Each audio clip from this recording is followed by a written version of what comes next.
Lei Jun's plan to join the increasingly crowded field of electric vehicle builders in China drew a muted reaction from the market on Wednesday as some analysts warned of the risks that lie ahead.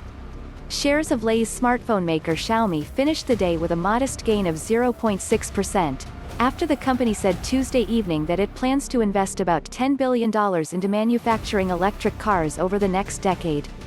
Lei said Xiaomi would pursue the plan through a wholly owned subsidiary, which he described as his last major startup project.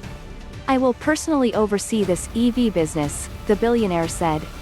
"I look forward to the future where there is a Xiaomi car running on every road globally." The company's news release effectively confirms a rumor about a possible EV venture that had surfaced earlier this year. Xiaomi's core business is selling smartphones. More than 60% of last year's 245.9 billion yuan, $37.4 billion, came from its phone unit. But the market for smartphones has been shrinking. Market research firm Canalys says smartphone shipments worldwide stood at 1.26 billion units in 2020, down 7% from a year earlier, partly due to the impact of the pandemic.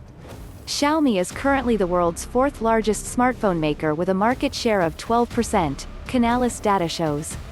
Lei, who derives the majority of his wealth from his stake in the company, has a net worth of $24 billion, making him the 13th richest person in China, according to Forbes' real-time billionaires list. Aside from a shrinking market, the billionaire also recently had to tangle with the U.S. government.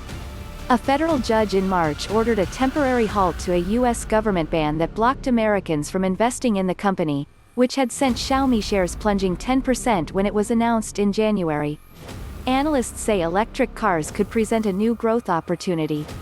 Chinese consumers are increasingly attracted by the sleekly designed models, which often have autonomous driving features and can be remotely controlled to stream music or video via in-car displays.